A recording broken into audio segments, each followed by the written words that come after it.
Good morning, everybody. Happy to have you here with us. Welcome to this event where we solve global energy challenges together. I am your host, Timo Huhtisaari, Business Unit Lead of Sustainability and Future Business at St1. St1 is a Nordic energy company, and our vision is to be the leading producer and seller of CO2-aware energy. We are based in Finland, Sweden, and Norway, where we produce and sell energy to our customers in transport, heating, and electricity markets. We develop renewable energy solutions that can solve global energy challenges in a way that enables societal and climate well-being, now and in the future. We have a fantastic audience joining this morning from over 25 different countries. And now, I would like all of you to put on your cameras and wave to the camera so that we can see all of you.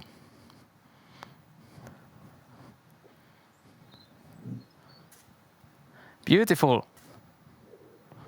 Wow, that's amazing.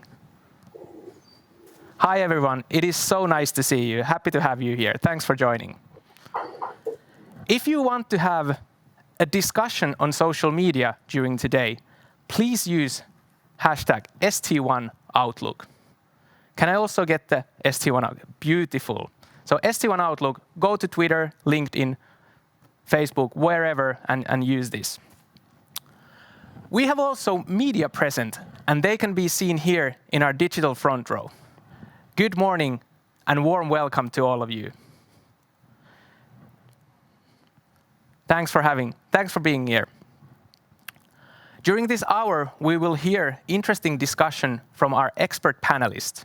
Media will raise some questions to them, and we will also engage with you in the audience, but more about that later.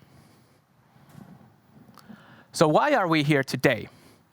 We at St1 wanted to create a document or a manifesto, if you will, for you to see how do we see the issues in global energy sector and how complex it is.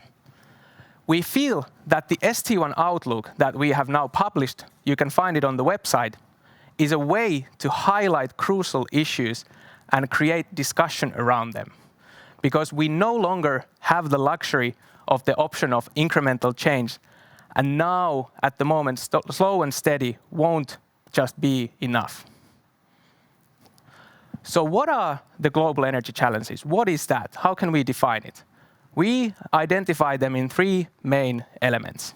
First of all, global population growth. Today, we are almost 8 billion people on the planet, and by the end of the century, we will be above 11 billion.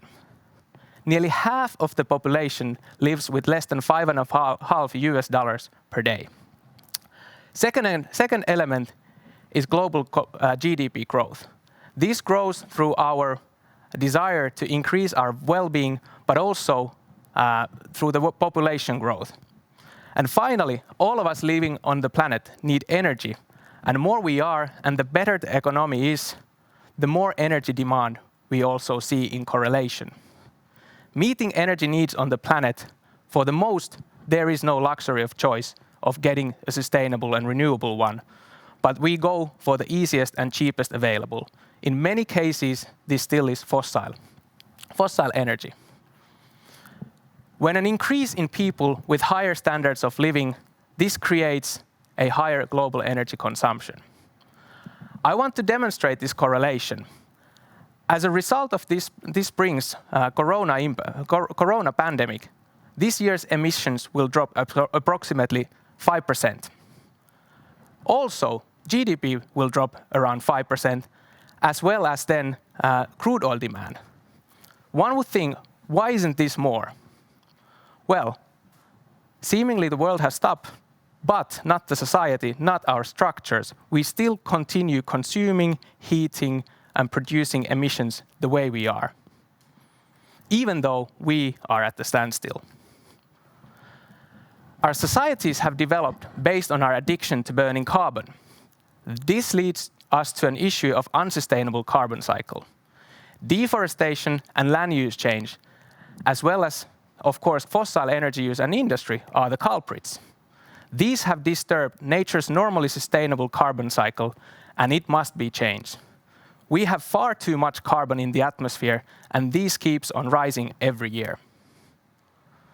There are 4 main solutions that need to be done to change the course.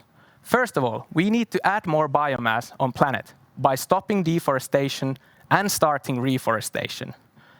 We also need to start capturing carbon and utilizing and storing it. We need to invest in renewable energy, and finally, we need to improve our energy efficiency. Traditional problem-solution way of thinking is just not enough anymore. We must deconstruct our existing structures in society and businesses and rethink a new, more sustainable way of powering our everyday lives. And for that reason, we have our expert panelists to help unpack all this. Now, let's welcome our first guests. Lenita Toivakka, Head of Global Compact Finland. Ann-Marit Post-Melby, Industry Manager from Zero Climate Foundation in Norway. Ann-Marit, is it sunny in Oslo? Yes, good morning. It's a beautiful day and very sunny, warm. Excellent. Then we have Kimmo Tiilikainen, State Secretary to the Minister of Economic Affairs. Kimmo, did you manage to relax during the weekend?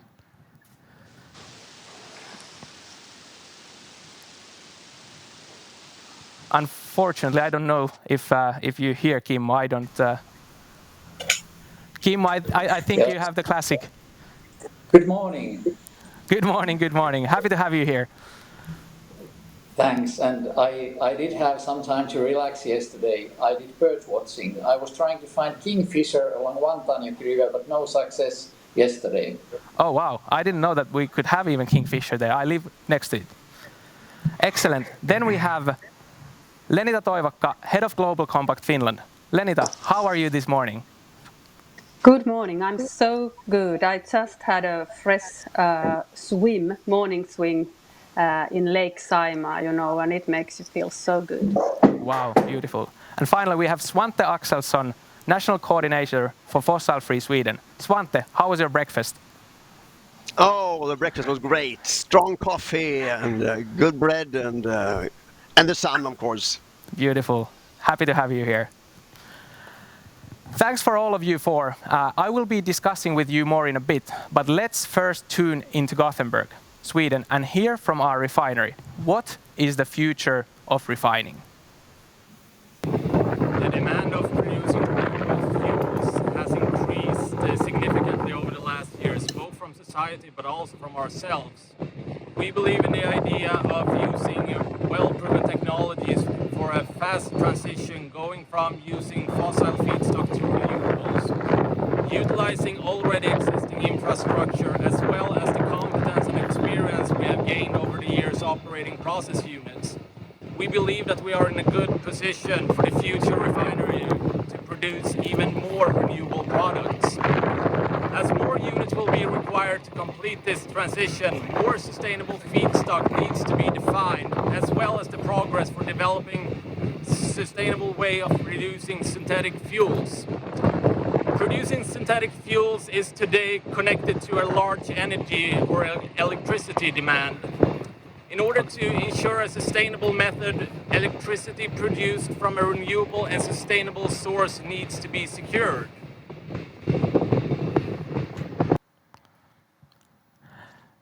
Thanks, Michael. It seems to be quite windy this morning in Port of Gothenburg. I hope you catch the gist of it. But hey, let's bring now the rest of the panel. Mika Antonen, Chairman of the Board, St1. Mika, are you excited about today's conversation? Extremely excited and also extremely happy to see that so many have had the opportunity to join us, and hopefully we have good discussions and start to work towards a non-fossil world. Excellent. And then we also have Anders Borg, former Finance Minister of Sweden. Anders, how is Stockholm? Stockholm is sunny and great. Thank you very much for having me on. I think this is a very important report. Excellent. And Sean Kidney, CEO and co-founder of Climate Bonds Initiative. Sean, I know it's early for you in the UK. I hope you managed to get your morning coffee. It's on its way. I can see it. Fantastic. So, as we heard from the video, there will need to be changes happening in refinery industry. Currently, approximately $2 trillion is invested a year into energy sector, but still today, over 50% of that is going into fossil energy. We've estimated in IEA and IRENA reports that this needs to grow over 60%.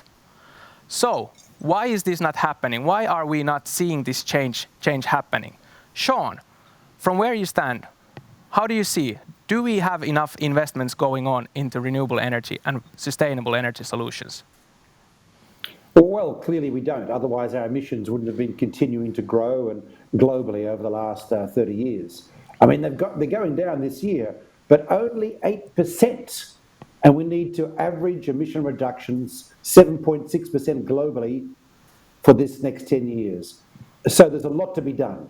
But remember, when people talk about capital, the capital is there. We have $100 trillion in institutional investment hands, for example, like the AP funds in Sweden. And a lot of that money is invested in places like Swedish bonds, where they are not going to get a return to pay your pension, Timo. So there's an opportunity there. Yeah, I definitely see it's a big investment opportunity, and thanks for the comments. I would like to get a viewpoint from Mika. You are an investor. You have been investing in energy sector. So how do you reflect on this?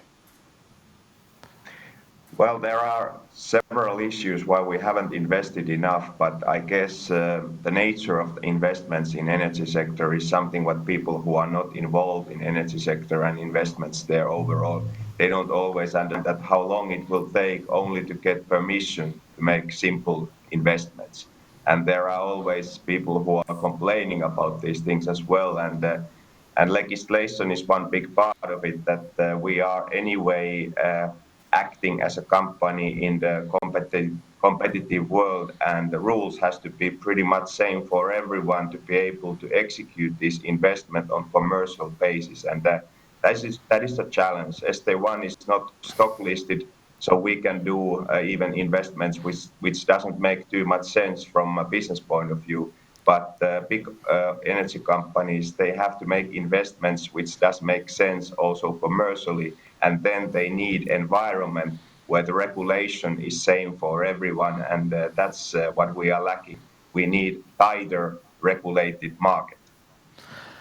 Thank you. Anders, you have been looking at financing from a political angle. Is there something that could be done more to help investors like Mika? Well, I do think that we need to have two perspectives. We need also to see the need to invest in social development goals. So we need to solve climate while we're also creating social welfare for all the 11 billion people that we're going to have on the planet. So it has to be inventing new technology, financing large investments, and I think we are in a good position. With the corona crisis, the EU, not the least, has stepped up their game. We know that interest rates are going to be very low for public borrowing for a very long time. So I do think that we have an opportunity, and I would like to see investments on kind of two roads. One is technology, because we can't solve this problem without new technology, because with current technology we can't really increase 20-fold our energy use without increasing carbon, and the only way to keep carbon energy in the ground is actually to invest in new technologies that make coal and other carbon-based sources of energy economically inefficient. We are on a good way there, but we need to do a lot more in terms of long-term investments in new technology, infrastructure for electrification, but also I think the whole idea of urban planning needs to change so that we can have this large-scale ongoing urbanization without increasing pollution. So I think there is a lot of opportunity, and what was underlined here is that there is a lot of capital in this game. With the new ESG rules, we saw that $7.5 trillion from BlackRock joined the race of a sustainable society this couple of months ago. So I do think that the ESG investors are really pushing for corporates to do the right investments, to really utilize the low-hanging fruits, but also to take a long-term perspective on our society. Thanks, Anders. Very good point. Sean, I would like to ask from your side, you have been seeing these bonds releases and looking at them for quite some time. Do you see that Mika raised the political side of things, that is there something that needs to happen also on the policies that we would see more institutional money going into these bonds? Well, the green bond market is already the fastest growing asset class on the planet. We're nearly $1 trillion outstanding, and there's a wall of money looking for more. So if St1 can issue green bonds, they're going to go like hot cakes at a Sunday fair. So we've already got that part of it in place. Yes, to change our energy systems, we will need regulatory changes. For example, we have a system in Europe at the moment which is focused on gas as a transition fuel. That doesn't look like it's the case anymore. And if you look at our new European Union taxonomy, the threshold there means that only gas with carbon capture and sequestration can be involved. Now, to implement that is going to require change regulation. But there is so much that can be done right now with the extent of capital available. And this is what I'm interested to see out of St1's plans. The changing towards biofeedstock, for example. Do you need regulation for that, or is that a capex issue at this stage, given the current regulation? Let's get going right now where we can. Excellent. Mika, do you want to comment on that? Can we get going right now? Yes, we can, and we do a maximum what we can do as a company. We have done that already 15 years. So it's pretty much for us a bread and butter type of thing that we will do ultimate best with the assets and that's what we are gaining from the old business to make transformation from fossil to renewable possible. But if I look at the other companies and whole industry, they need definitely more regulatory type of elements to support their investments. Otherwise, there are always companies who are not doing these investments and they have a cheaper cost structure, and therefore it's very difficult for stock-listed companies to make such investments, even if the money is available, if the profitability is low. And profitability can be turned by putting right price for the carbon. Carbon pricing is a very important element of investments, and some other regulative issues are also related to that one. Excellent. Thank you so much for these comments. I think we definitely need to see all happening on all fronts. And I would actually like to take that as a segue to the next topic, because I understand that there are a lot of anticipation put on electrification of industry sectors. But is this really viable? Is this really something that can happen? So let's bring in a view from our wind power expert in Oslo, Thomas. New renewable unsubsidized wind power is today cheaper than the electricity being produced in existing coal plants. What that means is that a product coming off electricity being produced by this wind power is going to be cheaper than a product being produced coming off electricity from a coal plant. Yes. In order to achieve our objectives for the coming decades, we don't as much need subsidization of renewable power as we need the removal of the barriers that's preventing us from developing and utilizing this fantastic resource, and hence preventing the development and emergence of truly carbon neutral value chains. So it seems, thanks Thomas for the comments, so it seems that there is a lot of potential out there, but also a lot of hurdles. So what is really the role of electrification? Ann-Marit, how big a role you see for electricity going towards zero-emission society? Well, electrification is definitely has the most important role in cutting emissions, both and especially as we see it now for the electrification of light-duty vehicles, buses, ferries, and heat and hydrogen production as well.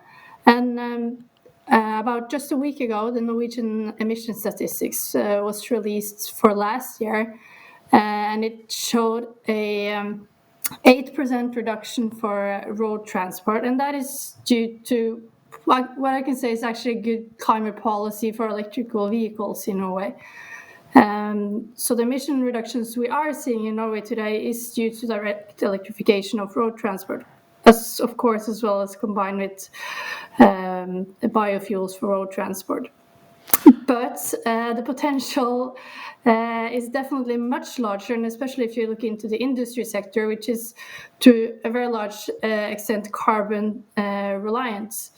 There's many purposes where it's not really possible to decarbonize fuels for aviation, plastics, and chemicals, and there is a large potential to reuse the carbon emissions that are already emitted.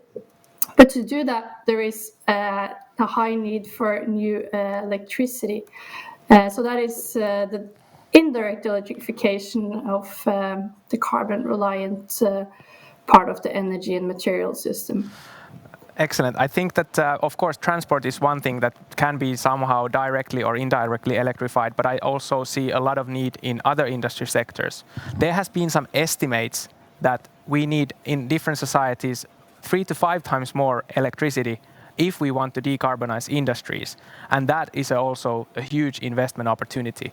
So Kimmo, I do have to ask from you, from where you stand, what could be done in order for us to unblock some of those hurdles that Thomas mentioned? How could we enable the investments into renewable electricity, wind power in the Nordics, so that we could fulfill this demand of growing electricity needs? Thank you. I think first of all we need a clear view that in the future it really takes huge amount of renewable electricity that is needed to convert industries to low carbon path.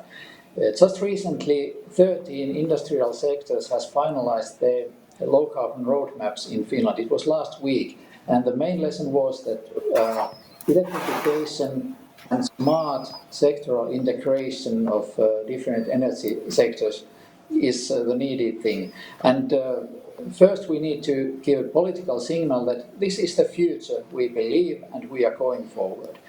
So then the barriers, if there are problems with permissions or licenses and that kind of things, that's what we can easy up companies' investments. But I believe that we need market demand, and common Nordic electricity market is very good tool. Actually, at the moment, I'm a little bit worried that the electricity price is so low that it's slowing down the investments. So we need to encourage industries to stick those new investments to convert their technologies, and at the same time give the message to clean energy producers that clean electricity is really needed. So pushing forward the whole thing, production, demand, and research and development and public support for demonstrations and pilots and so on. Huge change what we really need. Excellent. So Svante, it seems that the anticipation is there for electricity to deliver. To tap into this potential, we heard that the electricity price is low. What could we do with that low electricity price? Is, for example, Power to X one of the solutions to go?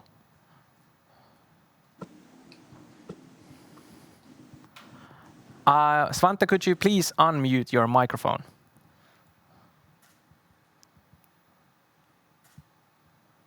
I'm not sure if I'm getting any. Now we hear you, Svante. Thanks. Go ahead. I think it went back again. Svante, please. Yes. Now we go. Yeah, thank you. I think we have a great demand is coming up in Sweden. We have produced 25 roadmaps for fossil-free competitiveness, and we see that many of the industrial sectors need more electricity. We can also see today that we will double our windcraft production in 2 years. So we have a lot of electricity, but we need more. And as you say, we also need to use the electricity in a more efficient way. And I think this Power to X is one concrete example, because when the price on electricity is low, especially during some parts of the year, we can produce hydrogen very cheap. And then I see we also can combine hydrogen with other gases and produce Power to X. So I think the price is low now, is rather low, but the demand will increase, and we have a lot of customers in the transport sector, industrial sector, but also in the new production of fuels from power to X.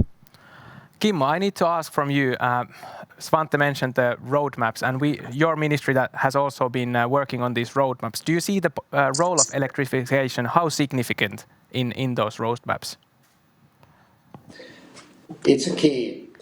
All heavy industries, the conversion that they are planning to CO2-free technologies, it's conversion from fossil fuels to electricity. So electricity, renewable electricity is the key factor to decarbonize our industries. And it's same throughout Nordic and throughout Europe, and I guess throughout the world.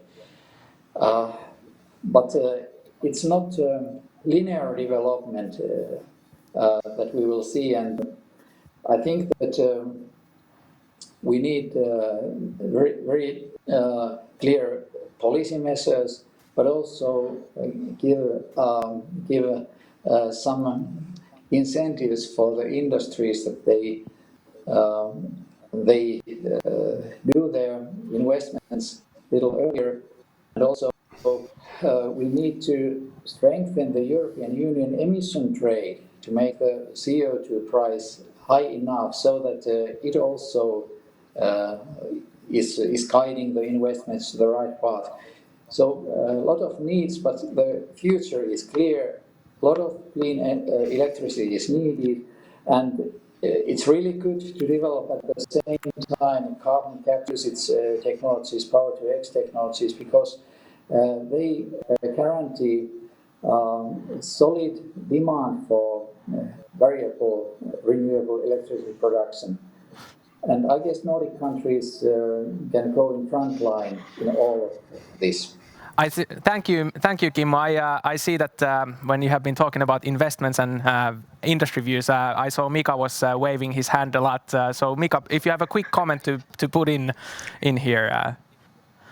A quick comment for Kimmo about this demand. Demand is extremely important, and demand can be created by policies and by regulator. So, for example, we have a possibility now to create by regulator demand for synthetic fuels just by adding that to our biofuel legislation, that it's compulsory to use 5% synthetic fuels, and there will be immediately demand for renewable electricity. Same goes with steel market, for example. For steel producers, you can make the rules that you have to make 5% of your steel as a renewable steel or low emission steel, and it means that they have to buy renewable electricity. You should create demand for the renewable electricity, then the price would go up and investments start to run.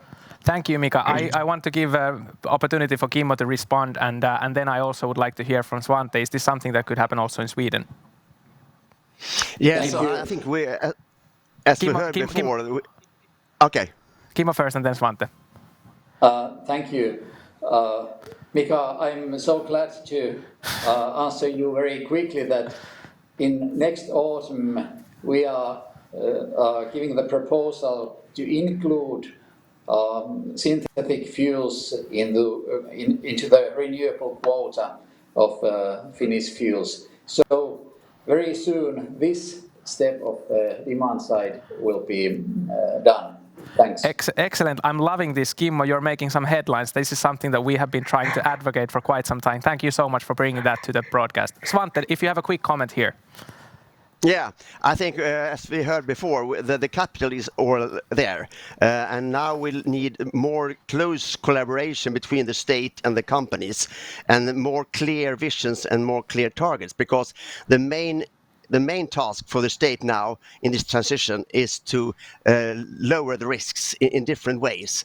And I think reduction law in Sweden is a very good example how we can reduce risk and how we also can give new market for biofuels and synthetic fuels in the next step. So I think if we just can lower the time so we can get the permits more rapidly, I think that's the main obstacle just now. The permits need to be more rapidly decided. Thank you so much. I think we have had great views on this issue so far. Soon it's time to get the audience active, but before that, let's listen in on what our renewable energy expert from Stockholm has to say in all of this. Welcome to Stockholm. To combat climate change, collaboration is required.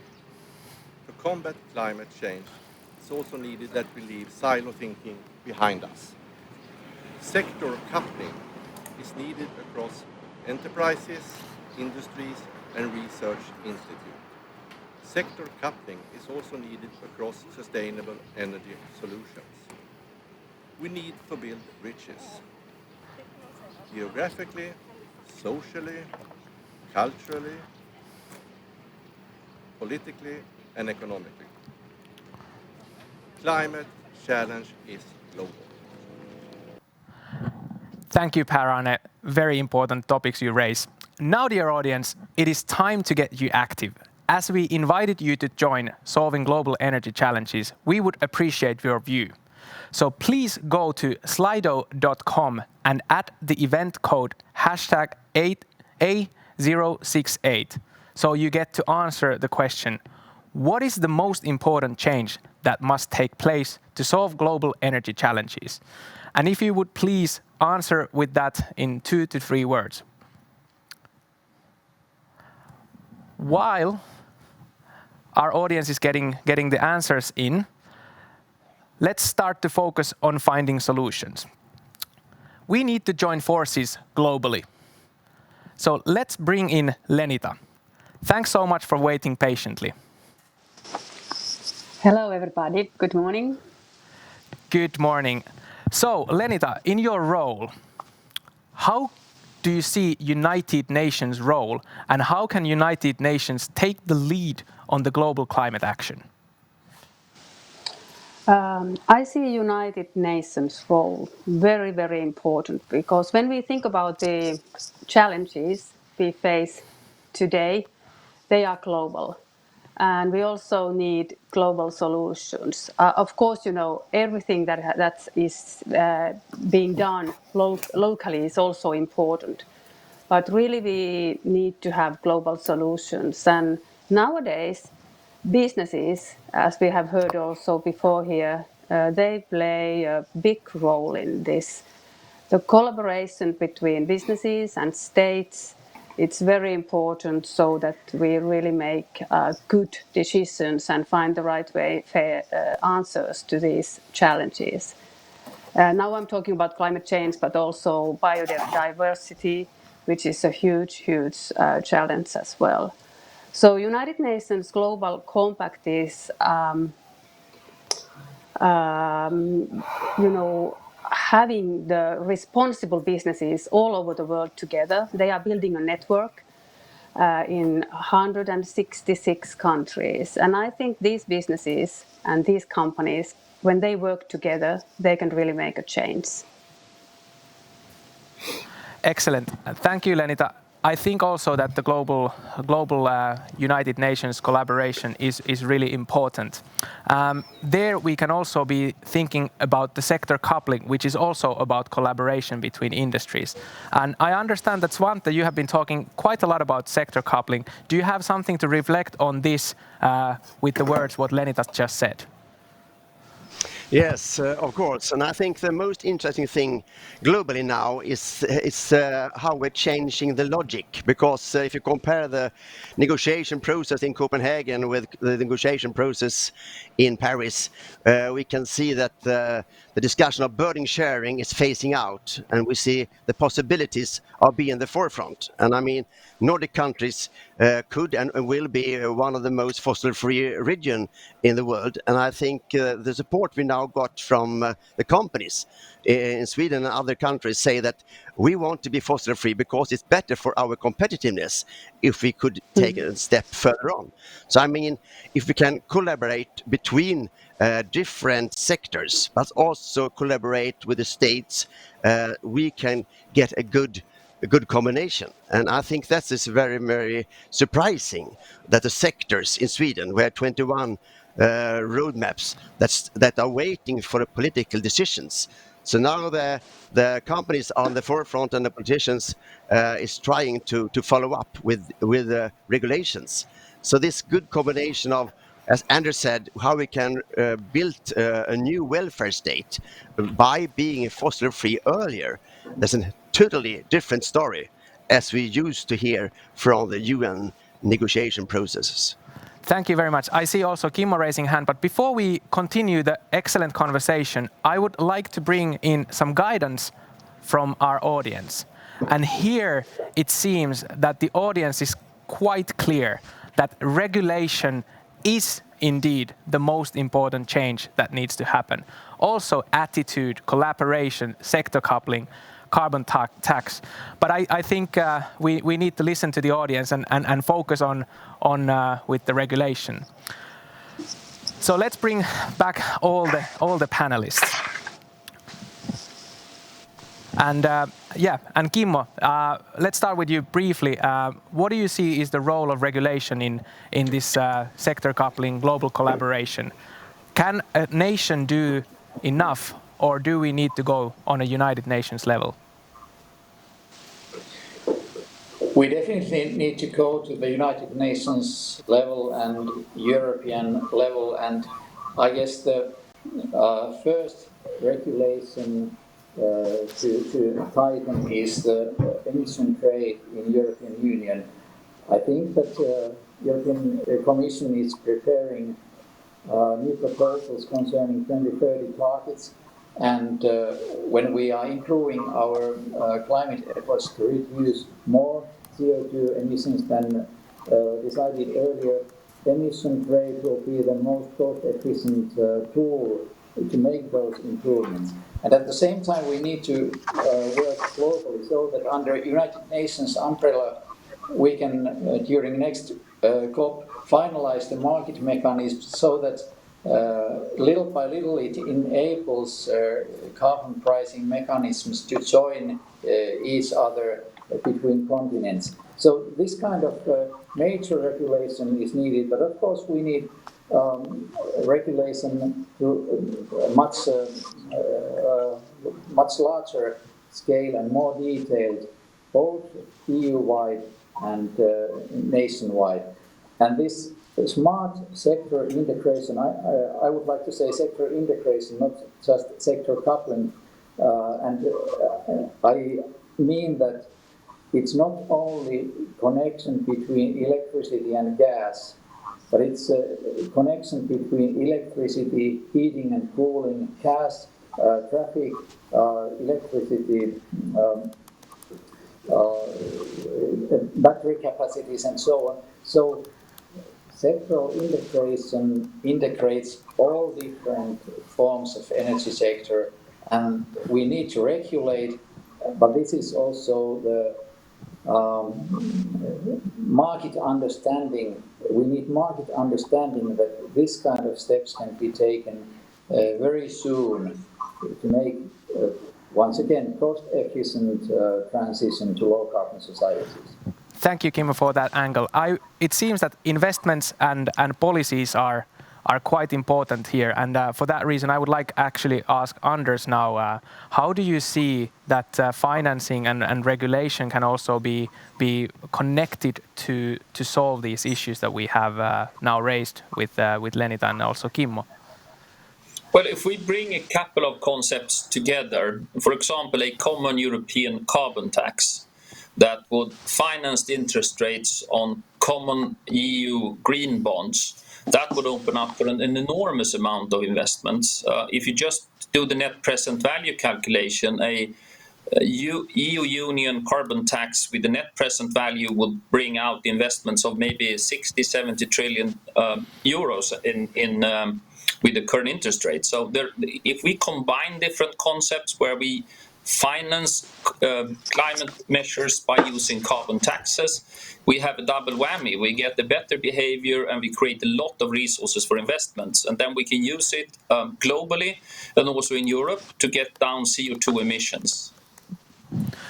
Excellent, thank you. I would also like to hear a view from Sean that this carbon tax or carbon price is mentioned. Do you see that could work in your approach in the bonds initiative? Well, look, we need everything. There's no doubt we need a carbon price. But let's be clear. We need $100 a tonne carbon price to make a real impact on the European economy.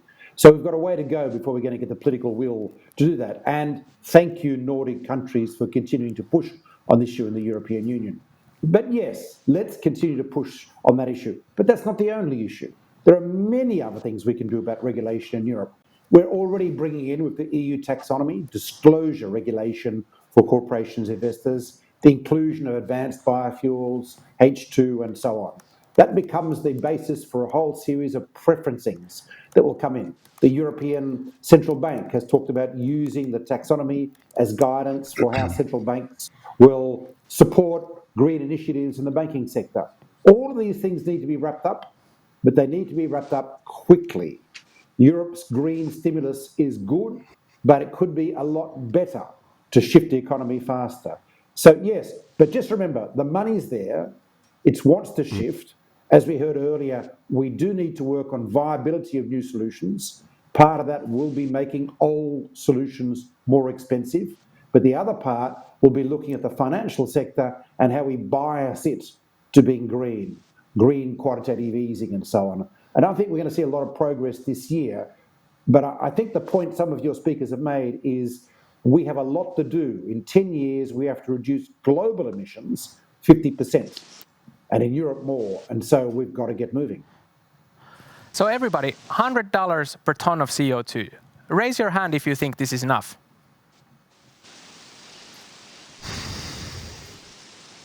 4 out of 7. I see also some skeptics. Ann-Marit, what do you think? Well, of course, 100 euros per ton would make a lot for many solutions, but for the harder to abate sectors such as heavy industry and heavy transport and international aviation, it wouldn't really be enough. So I think it should be combined with other policies as well, of course, as we are seeing.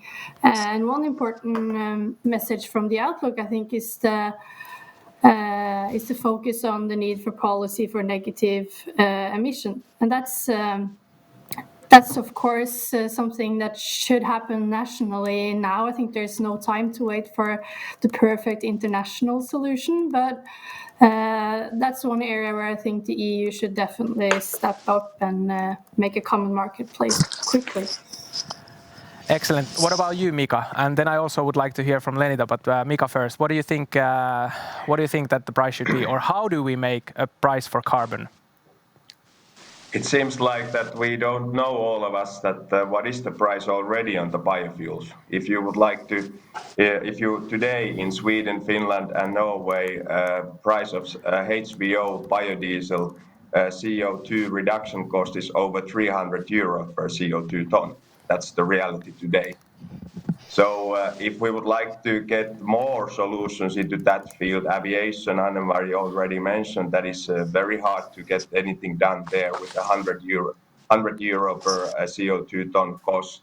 And reforestation, we haven't even started to talk about it. We have already too much CO2 in atmosphere, and we don't have any policies going on how we can create the market for carbon sinks and reforestation around the world. We need huge amount of new forest, and I think the fossil industry should do the reforestation as a license to operate basis.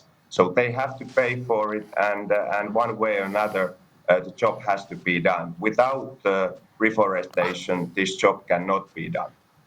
Thank you. Lenita, we have heard a lot of talking about Article 6 of Paris Agreement. What is the role? Is that actually progressing anyhow Well, to create the carbon market? Yes?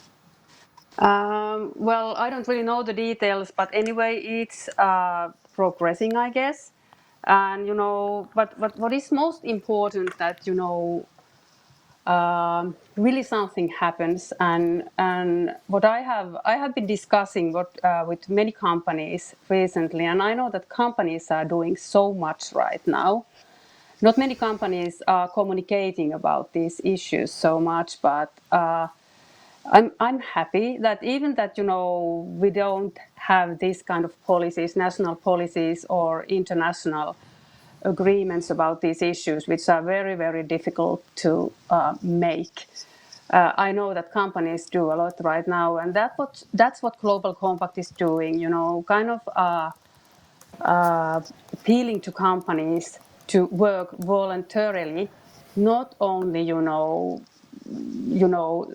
the legislation or this kind of policies force them. So there is so much good will right now, good values among companies around the world, and I really, really respect that kind of work, because when companies unite and build networks, then something good happens. That's a force for good. Excellent, thank you. So I have seen Svante raising his hand a couple times. Svante, please. Yes, I think we also need to remember the market power and the value change. You can see it in the car production now. Today we can say we have a market for fossil-free steel. They can pay more, and the SSR, we know that the market it's there. Even the battery production need to be fossil-free. So this value change could spread out the risks, but also can take the money from the consumers, because they want to have fossil-free car productions. Another thing is, I hope that we could have a carbon tax in EU, but if we don't, I think the regulation has been rather successful. The ETS is one, of course, but the other is the revolution in electricity in the transport sector is coming from the regulation of cars and now the regulations on lorries. So this regulation is very, very strong, and I think the companies accept that type of tool because it's rather secure and they can follow up what needs in the futures that reduce the risks. So the revolution in electricity now in the transport sector is just a reflection of the regulation in EU. Thank you. Kimmo, I will follow up with you shortly, but media, in case you have some questions, please post those questions to the commenting message section in your tool, so that we can then take them into the broadcast. But I'm loving this conversation we're having so far. So let's continue with this for a while. Kimmo, what was your thoughts? So thank you. I just like to remind that the needed CO2 price, it varies from one sector to another. For example, in electricity production, wind and solar are already the most profitable ones with current CO2 prices. So, and in many industrial plants, I think that this $100 or euros per ton will be enough to make the alternative choices profitable, alternative technologies. And it depends upon the development phase of the alternative technologies in each sector, which is the needed price. And therefore, we need to put efforts on research and development to develop technologies so that they are more profitable and they can phase out the old-fashioned technologies in different sectors. But any case, I think that the equation will not be solved without synthetic fuels and huge electrification. And we need to create technological carbon cycle. The natural one, the carbon sinks, we have to improve them, like Mika Antonen said. We have to increase carbon sequestration throughout the world, but that won't be enough. We need technological carbon recycle to fulfill the equation. Excellent. I would like to see a view from Mika, because you mentioned that the prices needs to be different. And for where I stand, I think CO2 is CO2 in atmosphere. and we need to reduce it, we need to get it back. So Mika, how do you see it? Do we need to have different prices for CO2, or do we need to have just a common carbon market? You can approach this matter in so many different ways, and I think everybody here has been talking pretty correct about things what we have to do. But the key thing is that different sectors has nowadays different philosophy, and we have already touched the topic that we should get everything to the same system, that we can start to make investments on those fields where we are getting most effort by our investments. And in that respect, we need a common market for carbon, and that is a carbon price, so-called carbon market. We have been talking about that quite a lot in St1. But it's difficult to create such a market only for a Nordic area. It has to be global, and we all know what challenges we do have to create the global systems. So minimum is pretty much EU, and I hope that the emission trade market could be developed to the carbon market, where all the sectors are involved and the companies can meet the regulation or targets in different fields, not only on their own fields. Then we are getting speed on this reduction of emissions. And also I fully agree with Kimmo that we need also technical carbon cycle system, and Power to X is a beautiful example out of it. But simultaneously we need also reforestation, that's clear. Excellent. I have heard that we have a courageous person from media, Irmeli Jokilampi. Let's bring you in with your question. I'm not sure if we can hear you. Yes. Wait a sec, now I have my mic on. Yes. Yes, my question was that I was thinking about this corona pandemic and its impacts on global issues. Do you think that the corona pandemic will help or make it more difficult to find these global solutions on the energy sector? Well, I have my views on that, but I would like to ask from our panelists who wants to take this one. I see Anne-Marit first and then Sean. Please go ahead.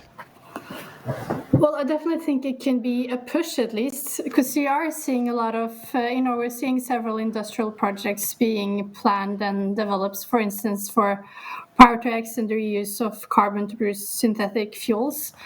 And if the politicians are wise, they would also direct public funding towards these renewable projects to make them happen quicker than they would perhaps otherwise do.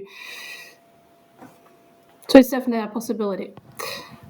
Excellent. Thanks, Anne-Marit. And Sean, you had also a comment.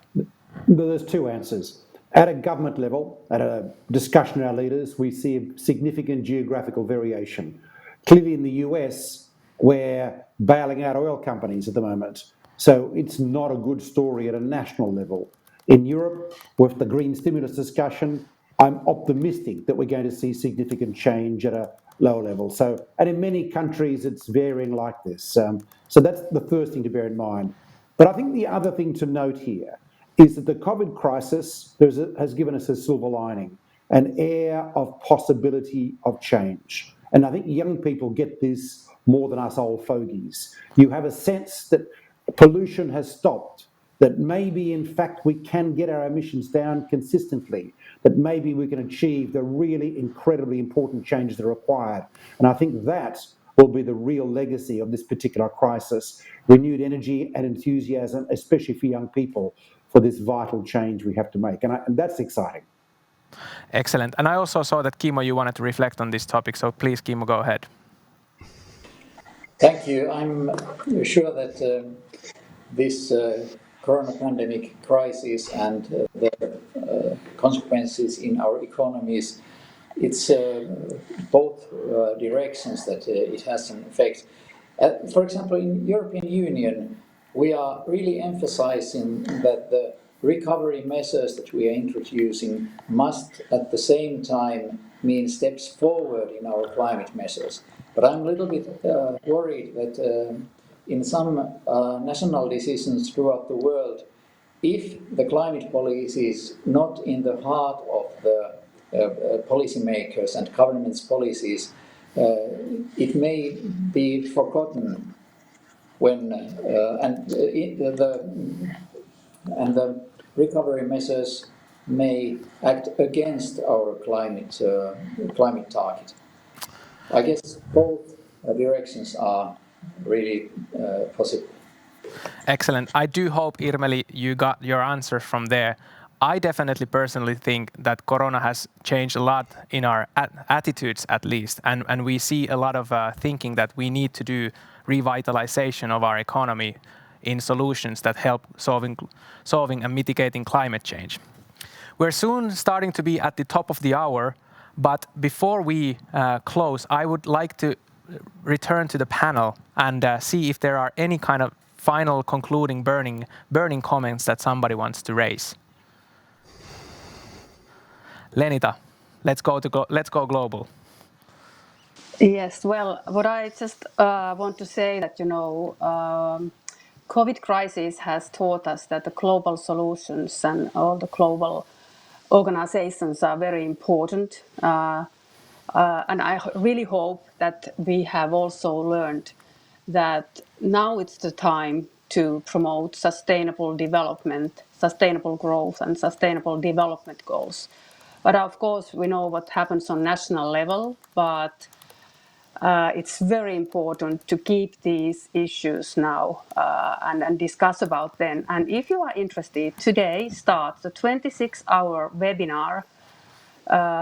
Global Compact has 20 years anniversary, and we are going to discuss 26 hours about sustainability in this world we live now. So if you are interested, please ask me about the details. Fantastic. I think those are great concluding remarks from our expert panel. Thank you so much for joining this conversation. It was a pleasure having your views here. I think we are starting to be at the top of the hour, but I would just like to conclude the conversation with few points. First of all, I understand that there is a lot of excitement out there from the companies and also from the people who are raising their voices that something must be done. And now I think that it is up for the policymakers to really step up their game and start making policies that are not stagnant in the silos, but rather looking at holistic and bridge-building solutions. I think we need to also use this black swan, this corona change, that can act as a driver for change. And to come out of that strong, I think we need to have a strong collaboration in all of our efforts, whether it's the industry, whether it's the society, whether it's a global community, or the policymakers. That is a way going forward, and I couldn't be more excited about the future to come and looking forward to solving global energy challenges together. Thank you for this morning, and have a fantastic summer, everybody. Bye-bye.